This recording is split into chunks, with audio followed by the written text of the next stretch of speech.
ब्रह्मांड में कोई घटना अकारण नहीं होती, उसके पीछे भविष्य में होने वाले घटनाओं की नींव छिपी होती है।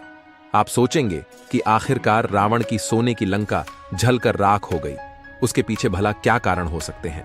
तो सबसे पहली बात तो यह है कि सोने की लंका लंकापति रावण की थी ही नहीं। इसे भगवान महादेव ने माता पार्वती के कहने पर बनवाया था। इसके पीछे की जो कहानी है वो कुछ इस तरह है।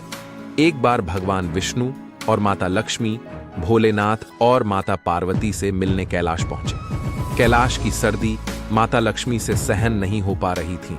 वे ठंड से कांपने लगीं, क्योंकि मां लक्ष्मी इस तरह के वातावरण में रहने की अभ्यस्त नहीं थीं। ठंड से परेशान लक्ष्मी जी बातों बातों में पार्वती जी से कह बैठी कि वो एक राजकुमारी होकर भी कैसे ऐसे माहौल में रह लेती है। इस बात से उनके दिल को बहुत चोट पहुंची। खैर, बात आई गई हो गई। जाते जाते भगवान विष्णु ने शिव और पार्वती जी को अपने घर बैकुंठ आने का न्योता दे दिया। समय बीतता रहा और एक दिन वो घड़ी भी आई जब माता पार्वती और भोले शंकर बैकुंठ पहुंचे। भगवान विष्णु ने भगवान शिव और पार्वती का यथोचित आदर सत्कार किया। फिर माता पार्वती लक्ष्मी जी के साथ उनका महल देखने लगी। महल की भव्यता ने मां पार्वती का मन मोह लिया। अब उनके मन में भी इच्छा जगी कि उनका भी एक आलीशान महल होना चाहिए। जब वे दोनों कैलाश वापस आए तब माता पार्वती भोलेनाथ से एक ऐसी अनोखी महल के लिए हट करने लगी। पार्वती चाहती थीं कि उनका महल ऐसा बने जो तीनों लोक में और कहीं न हो। योगेश्वर भोलेनाथ यह बात भलीभांति जानते थे कि उनके जीवन में घर का सुख नहीं है, इसलिए उन्होंने माता को समझाने का बहुत प्रयास किया, किंतु वो अपनी जिद पर अड़ी रही। आखिरकार भोलेनाथ को उनके आगे झुकना पड़ा।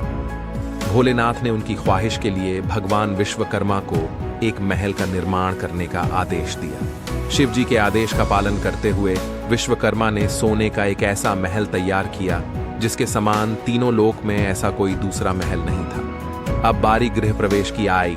इसके लिए उस समय के सबसे बड़े पंडित विश्रवा को बुलाया गया।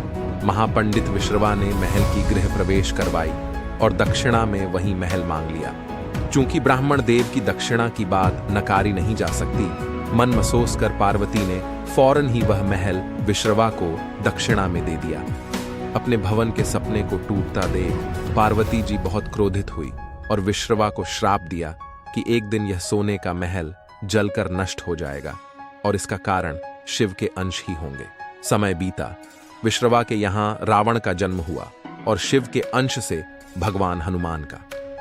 जब रावण ने सीता का अपहरण कर लिया और उनके पता लगाने की जिम्मेदारी हनुमान को मिली, तब इसी दौरान हनुमान जी ने अपनी पूंछ से लंका को जलाकर भस्म कर दिया और इस तरह माता पार्वती के श्राप के ही कारण सोने की लंका आग में जलकर भस्म हुई थी।